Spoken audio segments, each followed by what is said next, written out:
Wanita-wanita yang keji adalah untuk laki-laki yang keji. Dan laki-laki yang keji adalah buat wanita-wanita yang keji pula. Dan wanita-wanita yang baik adalah untuk laki-laki yang baik. Dan laki-laki yang baik adalah untuk wanita-wanita yang baik pula. Mereka yang dituduh itu bersih dari apa yang dituduhkan oleh mereka yang menuduh itu. Bagi mereka, ampunan dan rezeki yang mulia, surga. Quran Surat An-Nur ayat 26.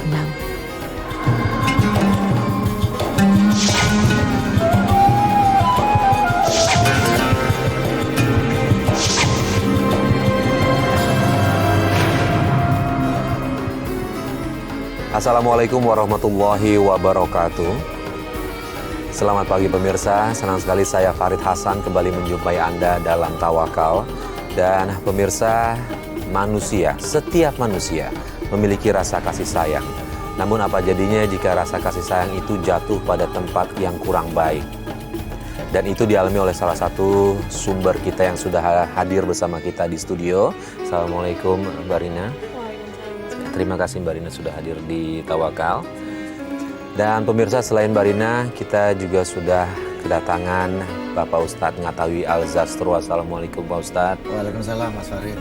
Pak Ustadz gimana, sehat? Alhamdulillah. Syukur sehat, alhamdulillah. Terima kasih Pak Ustadz juga sudah hadir bersama kami di Tawakal. Ya.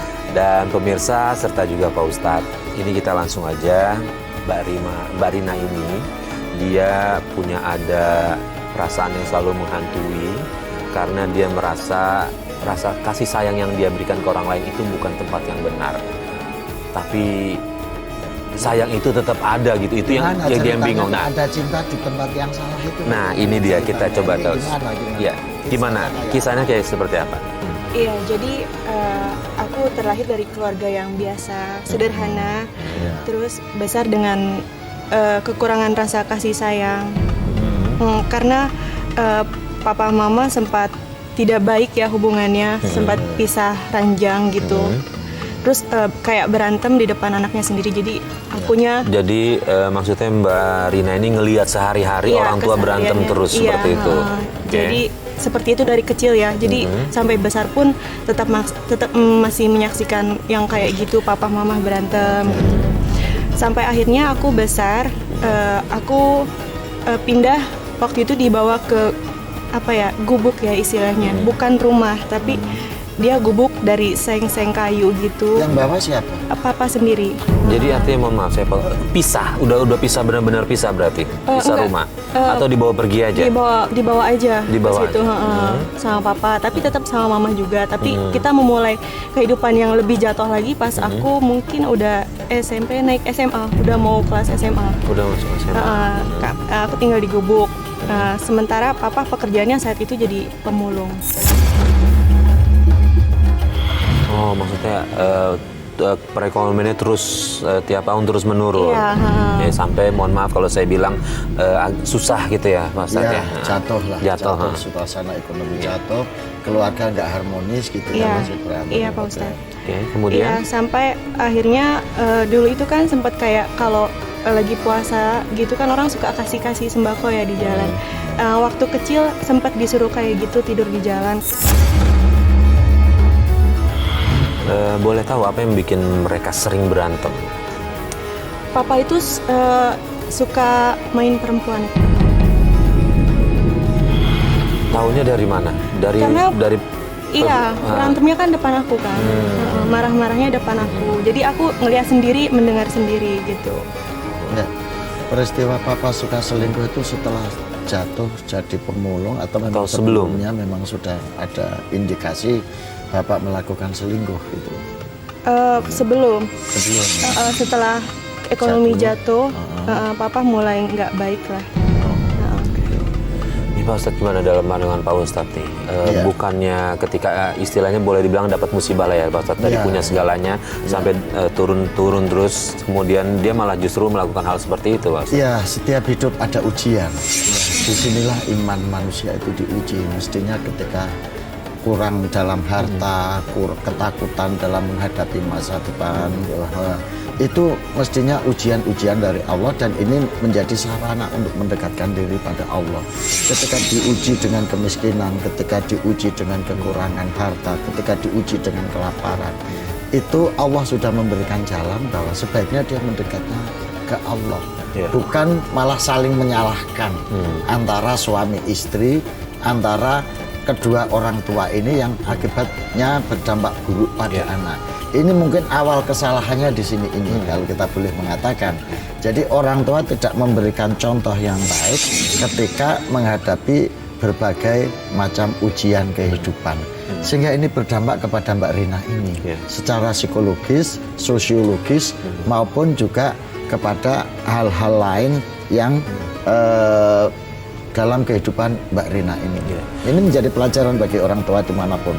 Mestinya ketika menghadapi persoalan seperti itu, mendekatlah kepada Allah, mendekatlah kepada orang-orang soleh yang bisa memberikan saran, jalan, dan petunjuk-petunjuk yang lebih baik. Bukan justru mempertontonkan di depan anak-anak atau mencari pelarian dengan cara-cara yang tidak baik, sampai harus selingkuh, sampai harus membawa anak ke tempat-tempat yang tidak selayaknya. Mbak Rina, waktu ibunya Mbak Rina tahu papa Mbak Rina selingkuh, apa reaksinya? Reaksi dari ibu? Iya. Iya, marah, sedih, tapi ibu tuh orangnya lebih banyak ngalah ya. Kayak terima aja gitu, papa kayak gitu, papa suka marah-marah, ketahuan selingkuh, suka mabuk juga. Ya udah, mama tetap terima aja sih. Gitu. Terus keadaan ekonomi mulai membaik ketika pas aku udah mulai kerja ya waktu itu. Itu juga aku kerja karena putus sekolah. Jadi sebelum selesai sekolah, sebelum selesai SMA, aku udah mulai kerja. Tapi papa makin parah ternyata. Parahnya, kelakuannya lebih parah, lebih banyak mabuk-mabukannya lagi. Banyak mabuk-mabukan. Dan itu tinggalnya masih di bedeng-bedeng, masih buku-buku itu. Masih. Sampai akhirnya mama sakit. Mama sakit, terus ya udah mungkin papa stres juga kali ya. Keadaannya kayak gitu, terus bayar rumah sakit dulu kan belum ada yang BPJS. Belum ada kayak gitu. Sekarang ya. Terus juga memang keluarga dari mama kurang setuju sama papa kali ya, jadi kayak nggak membantu gitu. Oh, jadi dari awal mereka menikah, keluarga dari mamanya Mbak Rina nggak setuju? Nggak setuju. Pak Ustadz, ini ada kaitannya nggak dengan kehidupan rumah tangganya papa mamanya? Ya secara sosiologis ya ada. Karena apa?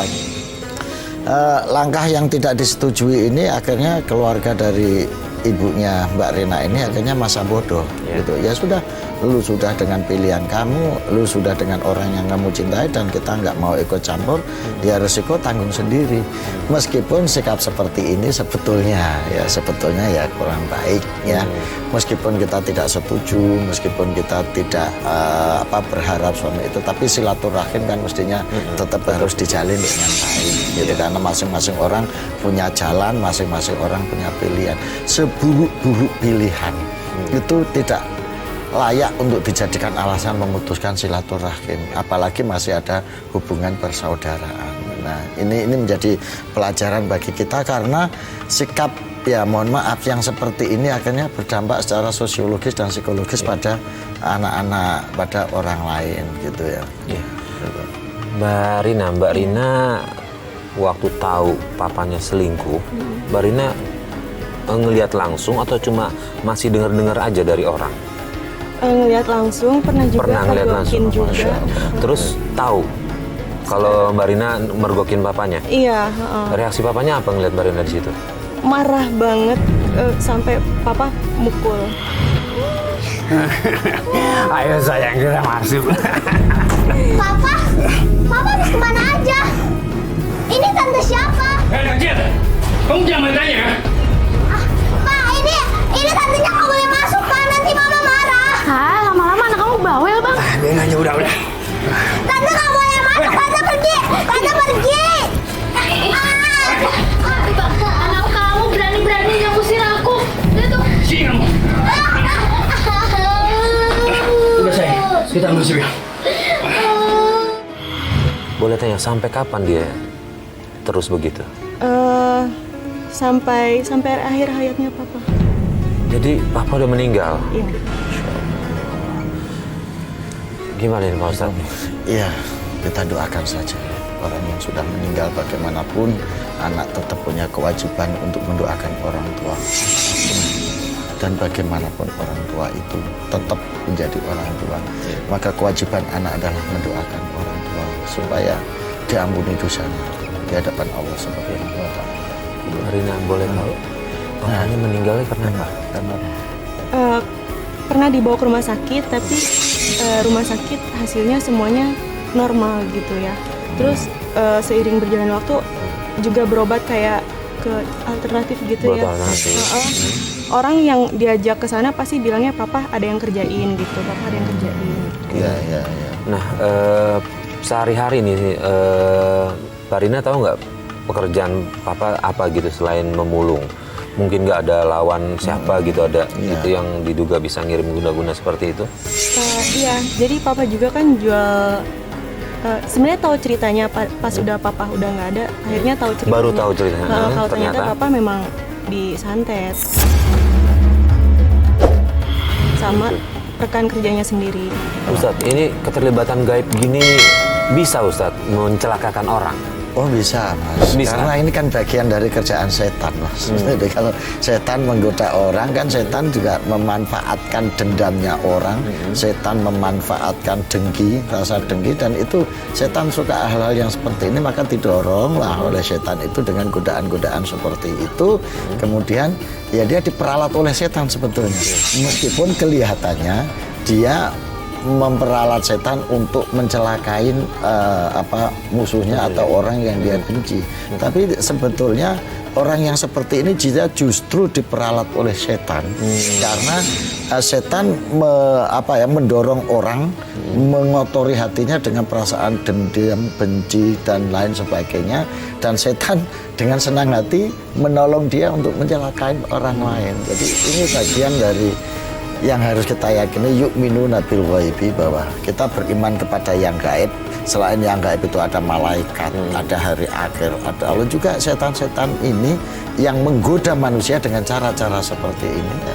Bisa saja itu terjadi. Bisa saja itu. Iya, Oke. seperti itu. Nah, waktu papa sakit, Mbak Rina Merawat papa, sempat merawat papa. Saat papa sakit, terus tapi nggak full bisa ngerawat papa karena saat itu aku udah kenal sama cowok. Oh, lagi menjalin hubungan sama. Iya. Pacaran lah ya. Pacaran, gitu. Terus kemudian ngurusin papa juga nggak setiap hari kan. Terus aku lebih kayak mentingin emosi aku gitu, kayak aku lebih milih pacaran sama cowok itu. Jadi papa nggak sepenuhnya aku urusin. Nggak diurusin sampai akhirnya papanya Mbak Rina meninggal. Oke, setelah papanya Mbak Rina meninggal, nah ini kita balik ke tadi yang awal nih. Ini kan tadi background kenapa keluarganya. Ibu gimana waktu ayah sakit? Udah nggak ada kan ibu dulu. Oh, ibu duluan meninggal. Ya, Masya Allah. Iya. Baru ayah sakit. ayahnya. Berarti saat ayah sakit ibu sudah nggak ada. Udah nggak ada. Terus gimana sama si cowoknya ini, gimana hubungannya? Hubungannya sama cowok ini berjalan lumayan lama, setahun lebih mungkin. Tapi saya juga ditipu juga gitu. Ternyata dia kan ngakunya single. Ternyata aku tahu dia udah punya istri.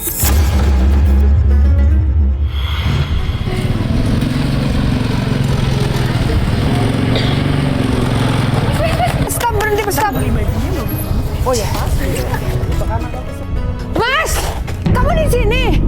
Ini siapa? Loh, Mas? Mbak. Seharusnya saya yang nanya Mbak itu siapa, hah? Saya calon istrinya dia. Saya ini istri saya. Mbak punya mata ya? Mbak nggak bisa lihat kalau saya lagi hamil, hah? Gak mungkin. Dia bilang dia mau nikahin saya dan dia udah cerai sama kamu. Apa? Cerai, Mas? Enggak. Aku bisa jelasin semuanya. Kamu mau sama perempuan kayak gini, hah? Maksud lo apa? Hei, dengerin ucapan saya. Kamu jangan ganggu lagi kehidupan keluarga saya. Gak lihat istri saya lagi hamil. Ayo, Ma. Bangun, Ma. Dasar lo ya, cewek pelakor. Kalian Oke, setelah itu memutuskan untuk pisah atau terus? Memutuskan untuk terus berlanjut. Untuk terus berlanjut. Karena udah terlanjur. Udah terlanjur. Iya. Oke, ini yang Pak Ustadz terlanjurnya tuh gimana? Ah. Terlanjur sayang, terlanjur cinta, atau lebih dari terlanjurnya yang kita itu? Terlanjur sayang dan Udah memang benar-benar butuh dia, kemana-mana harus ada dia. Iya. Udah nggak bisa, kasarnya udah nggak bisa kalau nggak ada dia gitu. ya kayak udah ketergantungan gitu. Udah ketergantungan. ya. Tapi pada saat itu, apakah istrinya dari sang suami ini merelakan atau dimadu atau dijadikan istri kedua atau gimana? Awalnya merelakan setelah tahu ada aku ya. Tapi akhirnya juga nggak direlain juga. Dia nggak kasih pada aku. Akhirnya aku sempat hamil kan sama si cowok aku. Oke. Hamil setelah nikah? Setelah nikah atau di luar nikah? Di luar nikah. Gimana ya Pak Ustadz nih? Masya Allah, ya inilah yang saya baru dong atau baru paham ketika Mas Farid menyatakan cinta yang bukan pada tempatnya. Itu tadi ternyata adalah satu cinta karena dia menyintai orang yang sudah beristri, sehingga dalam bahasa lain ketika istrinya tidak rela, tidak ridho untuk menerima ini kan menjadi merebut, dalam tanda petik mohon maaf ya, merebut suami orang. Kecuali kalau dua-duanya ridho untuk menerima. Yang kedua bukan pada tempatnya karena melakukan hubungan sebelum nikah, sehingga sampai terjadi kehamilan. Jadi Mbak Rina, kita mungkin bisa memahami kondisi psikologisnya Mbak Rina ini Mas Farid. Ketika kasih sayang orang tua, ketika perhatian orang tua tidak dia dapatkan, kemudian ada orang yang memperhatikan dengan baik, meskipun mohon maaf di balik perhatian, di balik kebaikan itu ada tendensi, ada minat untuk mendekati itu ya.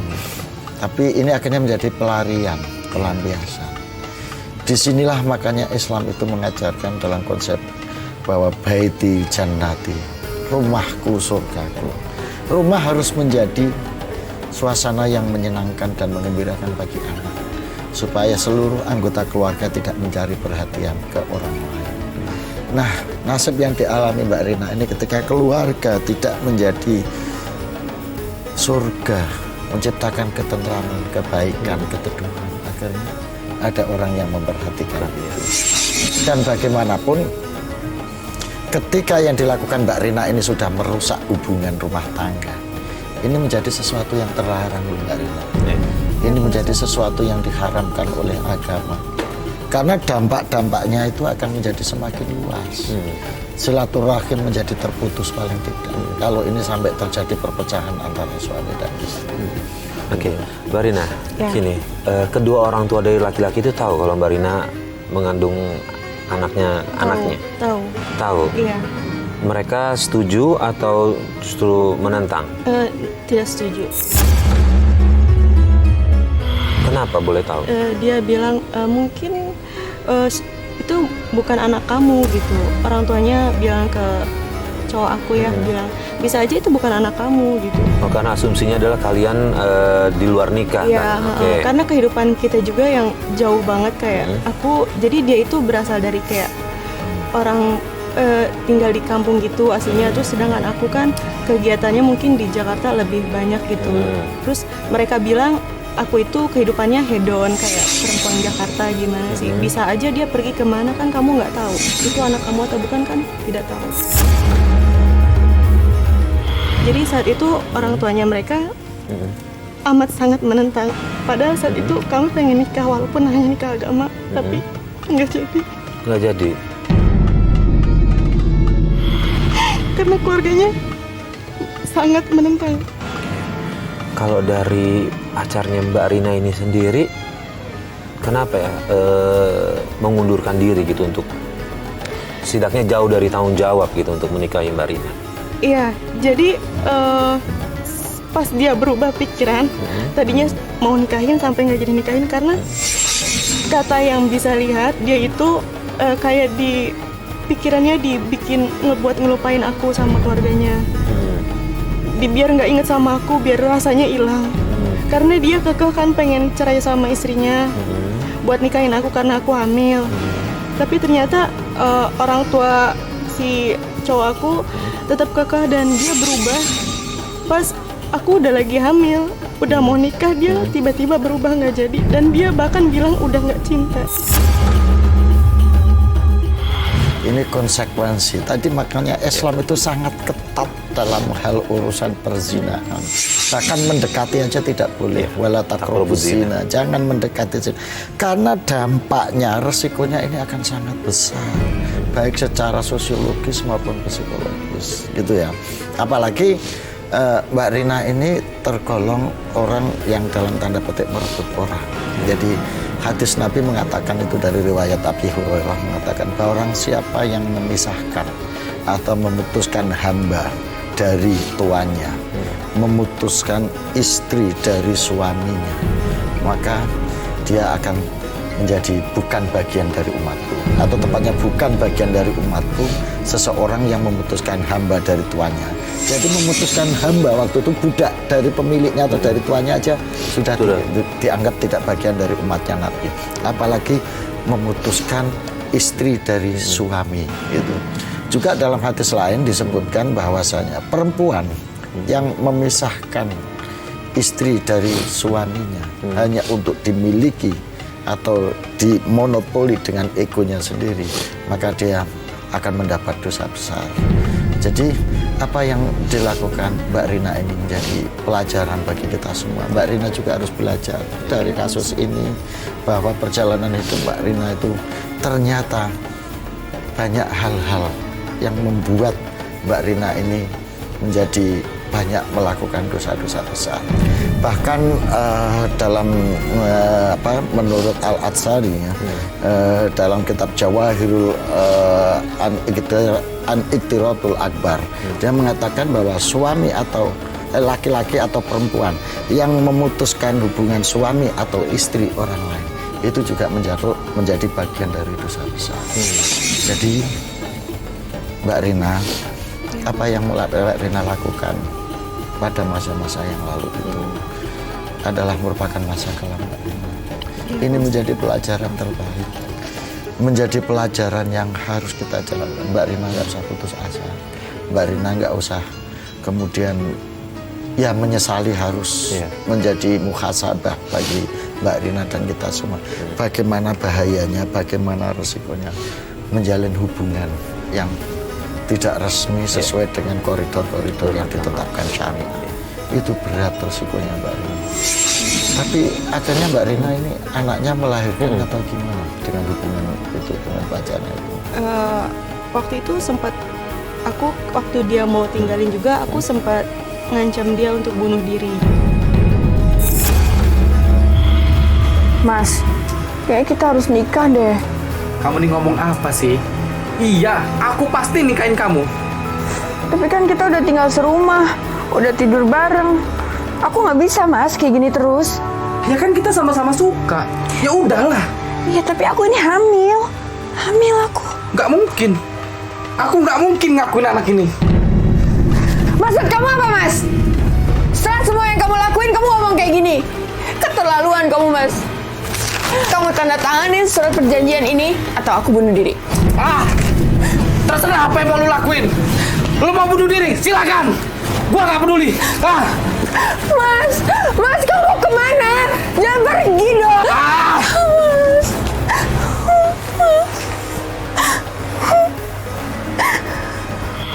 Tapi dia tetap nggak peduli sama aku. Akhirnya aku putus asa sampai akhirnya aku gugurin anak. Pak Ustadz, memutuskan untuk menggugurkan. Sang ayahnya gimana nih Pak Ustadz? Ya sudah jelas ini Mas Farid ya. Jadi melakukan zina dengan hasilnya ini sudah dosa besar. Apalagi membunuh janin yang sebetulnya punya hak hidup. Ini ya jadi apa ya? Itu sudah kabairul ism, menjadi dosa yang besar. Tapi saya bisa memahami kondisinya Mbak Rina ini. Dan ini menjadi cermin bagi kita semua ya, bagi penonton dimanapun. Kita nggak bisa hanya mengjudge ini dosa, ini baik, ini nggak baik. Tapi harus memahami seluruh proses yang terjadi. Bahwa ada latar belakang yang panjang, yaitu rumah tangga yang tidak baik, hubungan suami istri yang tidak harmonis, ayah yang tidak bertanggung jawab dan memberikan contoh baik pada keluarga. Ini dampaknya kemana? Yang menjadi korban sebetulnya adalah Mbak Rina ini, sampai melakukan hal-hal yang di luar koridor-koridor yang semestinya. Mbak Rina, Iya. sampai dengan sekarang Mbak Rina bisa survive hidup dari mana? Bekerja? Iya. Sudah bekerja? Iya. Punya usaha saya dengar ya? Iya, alhamdulillah. Ada usahanya ya? Iya. Terus kemudian sepanjang itu, saya mau nanya, laki-laki ini muncul lagi nggak sih ke Mbak Rina? Laki-laki ini nggak muncul lagi sih. Nggak muncul lagi. Tapi kenapa Mbak Rina tetap merasa resah? Karena mungkin ada hati yang belum ikhlas. Ada hati yang belum ikhlas? Iya, mungkin karena sakit yang kemarin terlalu sakit jadinya trauma aja. Pak Ustadz, ini hati belum ikhlas atau mungkin beda tipis dengan ada rasa dendam dan amarah nih Pak Ustadz? Mbak Rina, supaya ke depan hidup Mbak Rina ini menjadi ringan, menjadi terang, dan menjadi lapang, ada baiknya Mbak Rina untuk menatap masa depan lebih baik. Jadi Mbak Rina sekarang lupakan kejadian masa lalu, ya. Jadikan itu sebagai catatan-catatan, sebagai cermin untuk menatap masa depan. Ini saran saya Mbak Rina. Meskipun itu susah, tapi ini harus dilakukan. Karena Mbak Rina harus hidup, Mbak Rina harus menjalani masa depan, Mbak Rina harus survive. Dan itu jangan sampai menjadi beban, menjadi terkendala oleh kisah-kisah masa lalu Mbak Rina. Nah, jadi itu dijadikan pendorong semangat untuk menuju masa depan. Jadi saran saya supaya jiwa Mbak Nia ini tenang, ya, masih mengingat masa lalu tapi dengan keinginan untuk bertobat dan tidak mengulang. Jalannya menjadi lebih terang. Satu, perbanyak baca istighfar. Jadi kalau nggak hafal yang panjang, yang astagfirullahaladzim alladzi la ilaha illa huwa atubu ilaik, yang pendek saja astagfirullahaladzim ala kulli hal. Ini untuk membersihkan hati dan untuk menenteramkan jiwa kita yang resah karena dosa-dosa masa lalu kita. Nah, setiap selesai sholat baca itu Rabbana dzulamna anfusana fa illam taghfir lana wa tarhamna lanakunanna minal khasirin. Ya Allah, aku ini orang yang dolim. Rabbana dzulamna anfusana. Aku sudah mendolimi diri sendiri. Aku sudah berbuat nista dan aniaya pada diri sendiri. Rabbana dzulamna anfusana fa illam taghfir lana. Kalau engkau tidak mengampuni aku ya Allah, dan engkau tidak memberikan rahmat padaku ya Allah, niscaya aku benar-benar seorang yang mungkin, maka ampuni dosa kami ya Allah. Itu dibaca setiap selesai sholat Mbak Nia. Mudah-mudahan ini bisa menjadi sarana ketentraman hati, ketentraman jiwa, dan menjadi penerang jalan Mbak Nia ke depan. Amin ya Allah. Oke Pak Ustadz, Mbak Rina ini cerita juga sebelumnya kita sempat ada beberapa nih yang sekarang beberapa laki-laki mencoba mendekati dia walaupun dia tahu itu baik, tapi trauma itu terus ada di belakangnya Mbak Rina nih. Dia takut untuk memulai hidup baru. Ya, wajar itu. Nah, dalam waktu dekat ini apa yang harus Mbak Rina lakukan untuk menghilangkan rasa itu, setidaknya untuk coba membuka lembaran baru lagi? Bangun tengah malam, dzikir dan tahajud, itu yang harus dilakukan Mbak Rina ya. Satu, itu secara spiritual banyaklah berzikir, bertahajud untuk melupakan trauma-trauma masa lalu. Yang kedua, banyak konsultasi dengan orang-orang soleh. Ya, jangan sampai konsultasi dengan buaya buntung lagi, nanti dia akan lagi. Cari guru yang benar, cari teman yang benar, yang setia. Ini bisa dilihat dari track recordnya ya, dari sejarah hidupnya, untuk mengeliminir terjadinya kesalahan guru atau kesalahan dalam memilih teman itu gitu Mbak Rina ya. Jadi mungkin bisa tanya ke Mas Farid, siapa yang kira-kira bisa diajak konsultasi, bisa diajak dialog. Karena pada suasana seperti ini biasanya orang butuh teman, Mas Farid. Maka carilah teman untuk diajak pertimbangan. Apalagi Mbak Rina udah nggak punya orang tua, nggak punya keluarga. Maka perlu mencari teman, mencari orang tua yang terpercaya, yang bisa diajak bicara untuk menjadi pertimbangan-pertimbangan dalam menentukan. Karena jodoh itu kayak milih undian loh. Gitu ya Pak Ustadz? Iya, harus dengan cara yang baik, dengan pertimbangannya. Kalau sudah milih, resikonya ke depan, gitu ya. Makanya ya saran-saran Mbak Rina, tanya kepada guru-guru yang baik, yang soleh. Mungkin Mas Farid nanti setelah ini bisa bantu diarahkan kemana, cari teman. Nah, untuk menghilangkan traumanya itu juga bisa dengan zikir, sholat tahajud, wirid, supaya tentram jiwanya. Ya, kita juga bisa mulai dengan pergaulan yang baik ya Ustadz, misalnya dari majelis ke majelis atau dari pengajian ke pengajian. Dari situ rohani kita keisi terus, insya Allah bisa lebih tenang lagi. Jadi yakin masa depan Anda masih panjang. Sehingga trauma-trauma itu harus dihilangkan supaya Mbak Nia bisa menempuh jalan hidup yang baik. Oke, Mbak Rina juga minta tolong sama kita. Ada yang mau disampaikan ke istrinya dari laki-laki itu Pak Ustadz. Dia ingin mencoba menyampaikan ucapan maafnya. Kalau menurut saya sih nggak ada salahnya kita kasih waktu untuk Mbak Rina. Silakan Mbak. Iya, jadi langsung aja. Saya minta maaf karena saya udah pernah hampir mau merusak hubungan rumah tangganya. Saya minta maaf sama istrinya karena saya udah mau merusak sekali. Bahkan mereka hampir bercerai karena saya minta maaf. Dan kepada laki-laki itu, apapun yang sudah terjadi, saya pun minta maaf karena telah memaksa kamu untuk menceraikan istri kamu. Saya minta maaf.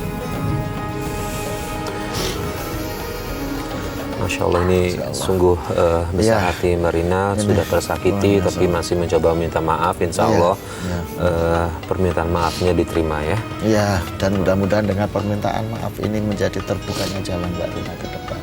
Sudah lupakan masa lalu, itu bagian dari ujian Allah kepada Mbak Rina. Dan Mbak Rina sudah menerima ujian ini meskipun dengan segala keburukan, segala resiko yang diterima. Tapi Mbak Nia masih punya kesempatan untuk membenahi dan memperbaiki. Mudah-mudahan ke depannya Mbak Rina menemukan jalan lapang yang lebih baik. Amin, amin ya Rabbal Alamin. Pak Ustadz, terima kasih atas semua nasihatnya. Dan Mbak Rina, mudah-mudahan apa yang dinasihatkan Pak Ustadz ke Mbak Rina bisa diamalkan. Setidaknya bisa mengikis rasa takut itu semua, rasa yang menghantui itu. Terima kasih juga sudah berbagi cerita di Tawakal. Terima kasih Mas Farid.